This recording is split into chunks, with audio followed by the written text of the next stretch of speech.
Certainly a relief for my wife. My good friend Surendra Kulkarni, my eminent co-panelists Arun, Tushar, ladies and gentlemen. This has been a great fortnight for India. First, Masters of Cricket, and thanks to Anna Hazare, Masters of our own fate.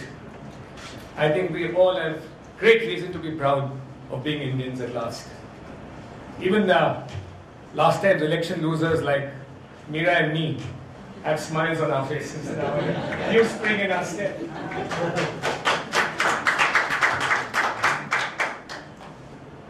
I'm going to deal very briefly with what the impact of Anna Hazare's movement is. I mean, there's the obvious impact. That is the government's bending down on almost accepting. I say almost accepting because there are miles to go. There's many a slip between cup and lip. There's going to be a committee, there's going to be a discussion on the proposals of the civil society's draft bill, which you saw on the screen. And then, of course, it'll have to have its passage in both houses of parliament. So, this is a very crucial first step, not to be underestimated. But as I said, there are miles to go yet. There are several steps still to be completed. And I for one, am a little cynical when the monsoon session starts, what this government is going to do and how it's going to mutilate this bill. But the bill is there, and let me just tell you why it was needed. I came back after studying in England in 1980, and I was tossed into the deep end straight away by my father, who was a hard taskmaster. He said, there's this corruption case against Mr. Antule in those days. There was a cement scandal. Cement, which was a controlled commodity, was allotted was given by Mr. Antule at 40 rupees a bag. So the government gave you cement, and 40 rupees a bag was taken not by the government, but by Mr. Antule for his private trust. He was then the Chief Minister of Maharashtra. So I was told to prepare a complaint. I came back in 12 September 1981, I drafted a complaint. This is the history between 81 and 87. So it emphasizes the need for this Lokpal bill. We drafted the complaint, we went to a magistrate before whom we present these complaints. And the magistrate says, sorry, I can't entertain this complaint of corruption against Mr. Antule taking 40 rupees per cement bag because you require sanction under the Prevention of Corruption Act. You require sanction. So we said, all right, we'll go to the governor. The sanctioning authority for a chief minister to sanction his prosecution is the governor of Maharashtra. In those days, it was a venerated gentleman called Idris Latif. He was a retired Air Chief Marshal. I don't know how many of you recall him, but he was a very respected gentleman. So we sent a letter to him. But we got a message back saying, but I'm bound by the advice of the Chief Minister and the Council of Ministers. I'm only a nominal head. I can't take any decisions in my independent discretion. This has to be decided. I have to take the advice of the cabinet, the Maharashtra cabinet. Now the Maharashtra cabinet, funnily enough, was headed by the Chief Minister whose prosecution we were seeking. So in other words, we had to seek the permission of Mr. Antule to prosecute himself. So we went to the High Court and said, look, this is a little bit of a legal absurdity. We can't prosecute a man who's fatally corrupted. He's taken checks in white for his private trusts to run his constituency. I mean, they're all trusts named after his own constituency in the Konkan, Shri and Konkan Unnati Mitra Mandal. And one was, of course, just to get protection from the center, it was called the Indira Gandhi Prativa Pratishtha. So the High Court said, I'm very sorry, but we can't do anything about this. But wait a minute, we'll help you out. In this matter, Ashok Sen came and argued, the eminent former law minister came and argued for Mr. Antule in the High Court. And he propounded something called the doctrine of necessity. He said this is a very strange situation of sanction. The Chief Minister had never been prosecuted before. Strange situation. He said, doctrine of necessity entails that in this case, the governor, will not act on the advice of his cabinet and his council of ministers. He will act in his independent discretion. So finally, we went back to the governor and said, look, the High Court now says in this matter of granting sanction to prosecute Mr. Antule for corruption, you have to independently exercise your mind, ignore the advice of the council of ministers. Antule went to the Supreme Court. And fortunately, the Supreme Court upheld it. The very next day, the governor, the venerated gentleman, Mr. Latif, immediately gave us sanction to prosecute Mr. Antule.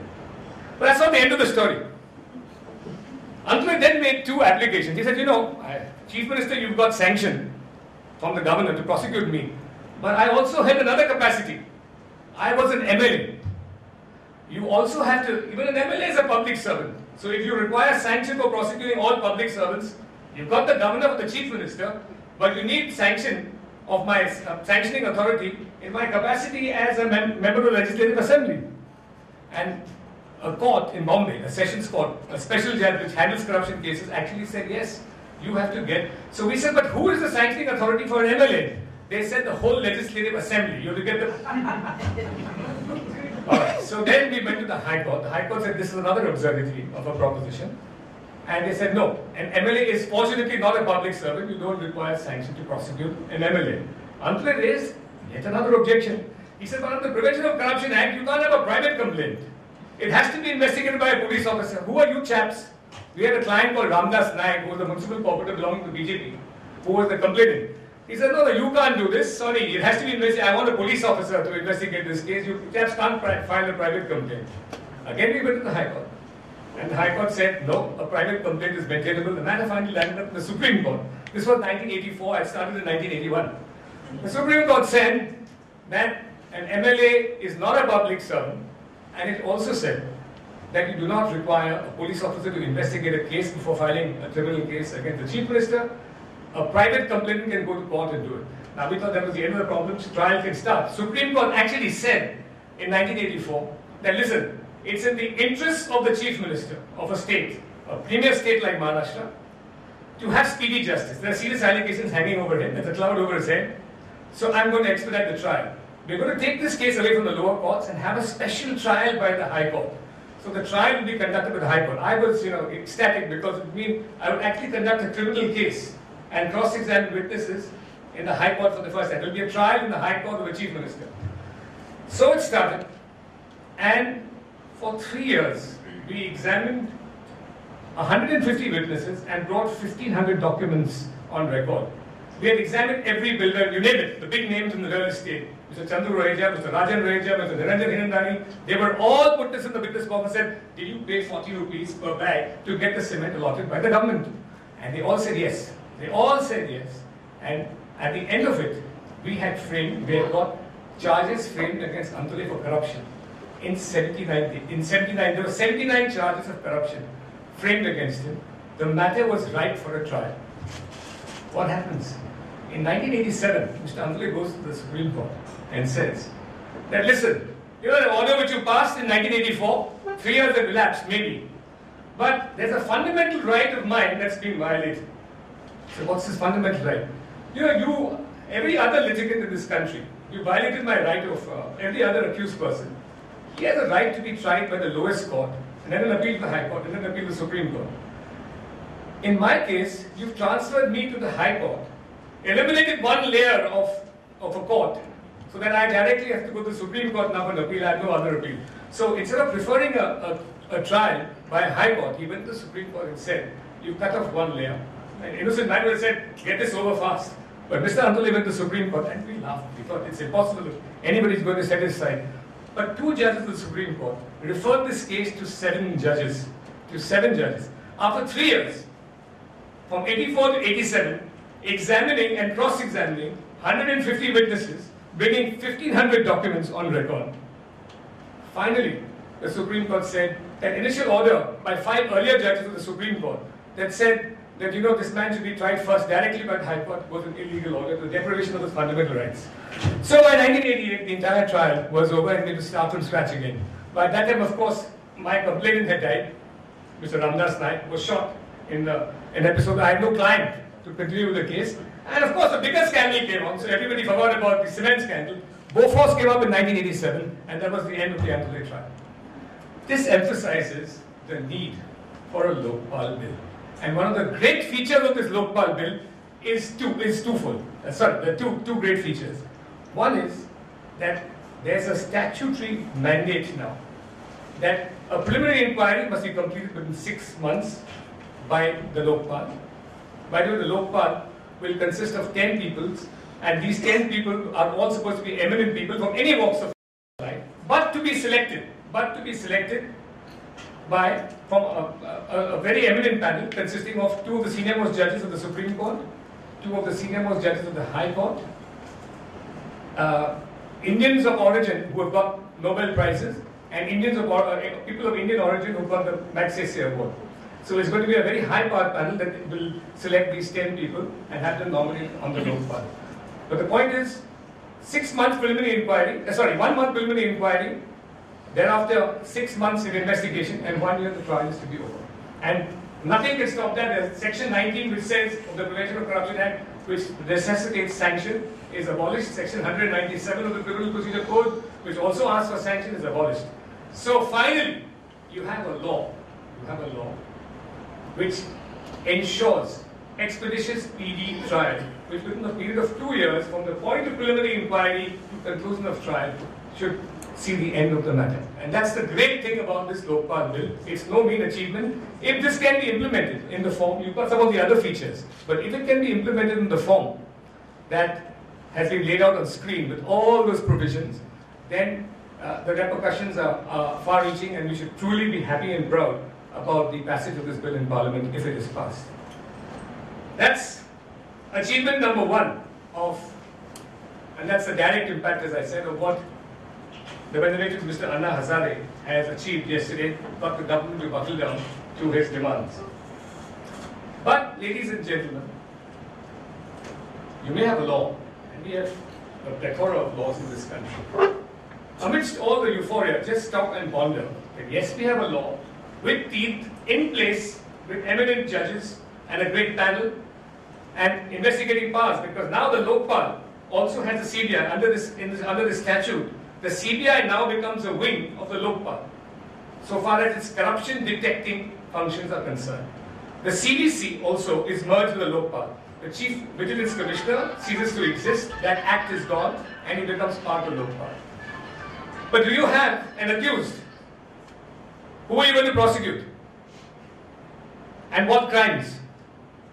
De futuro, this is all very good. Tomorrow if somebody asks me for a bribe, I can go to the Lokpal, file a complaint directly. There is no need to go to the Speaker, either of Parliament in the case of the centre, or if you want to invoke the local Ayukt here, because the scheme of the act is there will be a Lokpal at the centre and there will be a Lok Ayukt in every state.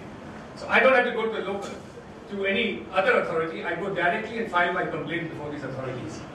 But, and this is where there's a slight lacuna, and reason for pondering for a minute and not getting carried away with the euphoria which you get in the press. If we can use Anna Hazare's movement or something of this type to get back $457 billion that are lying in Swiss banks, and I'm not bandying about the figure. This is a figure prescribed, studied, and then proclaimed by no less an authority than Global Financial Integrity. That is $450 billion of Indian money lying in Swiss bank accounts. This is also substantiated partially by the fact that you've all heard about one Mr. Hassan Ali having $8 billion in a Swiss account, which has been allowed to escape. That figure, by the way, is no longer just 8 billion, because 8 billion is the figure in that account after withdrawals were made from 2005. Before that, there's another $17 billion. So that in Mr. Hassan Ali's account alone, in one offender's account alone, you have transactions of the value of $25 billion. Now, unless we get persons we can prosecute, and here you have prime examples of people with names, the accounts in which they had money, the numbers of their accounts, and possibly some banks to which the accounts, monies were transferred subsequently. Accounts in New York to other banks, etc. And yet, we are unable to do something. So while there is euphoria, in as much as what Anna Hazare has done establishes that we are no longer, and this was one of the big cliches of the world. One of the biggest cliches of the world was that India is the world's largest democracy. For me, that was also one of the world's largest cliches, because we were only an elective democracy. That is, we were a democracy every 5 years. In between those 5 years, people interpreted the mandate to rule as a mandate to loot and plunder. And there was no accountability. For the first time, a frail 72-year-old man has brought the might of government down to its knees. And that is really the lesson, the great achievement and the great victory of Mr. Anna Hazare is the fact that he has now made India into a participatory democracy. We were, as I said, I make a distinction. We were a pure elective democracy, i.e. we were a democracy every 5 years, and the test of that democracy was national parliamentary elections. We have now gone beyond that. We are now a participatory democracy, whereas in that interregnum between elections every 5 years, you can now actually bring your government to account and make it do things which you could not otherwise make it do. It's like what happened in America. People familiar with American politics, there was a Proposition 13 where a particular tax was, people actually revolted against that tax and got the government there by public action in the public square, saying we don't want this tax. And the Californian government, the state government of California and the USA had to repeal that tax. So this is democracy in action, this is democracy in the public square. But in the public square, beware of sophists, because the Greek philosophers will tell you that the biggest threat to democracy are sophists in the public square. And those are people that you really have to watch out about. People will tell you that in the 2G scam, there was no loss. People will tell you we can't get back that money because we have a treaty with Switzerland. Of course, it's a wrong treaty they quote. People will tell you that there is no loss in the Commonwealth Games, and you'll all wonder why someone like Mr. Suresh Kalmadi has not been arrested till today. So, while we have a law in place, ladies and gentlemen, we have to get persons, visible persons, who have looted this country in thousands of crores of rupees as people who can then be brought before the Lokpal, investigated, inquired into, prosecuted, tried and convicted. Until that happens, there is no point having a Lokpal bill. We must have the will to get back $457 billion, which is lying in Swiss banks and other tax havens. And I have one suggestion today. And this is a suggestion which I would request you all, and if you people who know Mr. Anna Hazare personally, can request him, and we can all go on a hunger strike with him for this. Let's call upon the government, Tushar, Arun. Let's call upon the government today. Let's start here today. Tell the government that we believe there's $457 billion. We may have the figure wrong. You peg the figure. Let the government of India declare itself as a trustee of that money.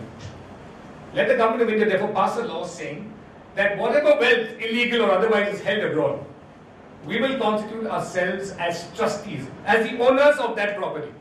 In every tax haven in the world, wherever Indian money has been spirited away, the government of India will, as of today, by this law, commence becoming its owner. And on that footing, once the government of India has become the owner of that property, that illegal wealth, let the government of India, as owner, approach the Swiss banks and say, this is our money now, give it to us. It's a very simple proposition. It's elementary. There can be no challenge. Nobody's going to challenge this. Look, that's my money in the Swiss banks. Nobody's going to come in India and say the law is illegal. I find no objection. There can be. Let the government of India say, we're the owner of this property, and go to the Swiss bank and say we want it back. And let anybody then go to the Swiss banks and claim that it's our property. On that note, ladies and gentlemen, I leave you with that thought. Let's all go to Mr. Anna Hazare or send him a letter and say that we will join you again in a new hunger strike, a fast unto death, if you put this proposal to the government and compel them to pass a law by which they become owners of money which belongs to you, me, and the poor citizens of this country. Thank you.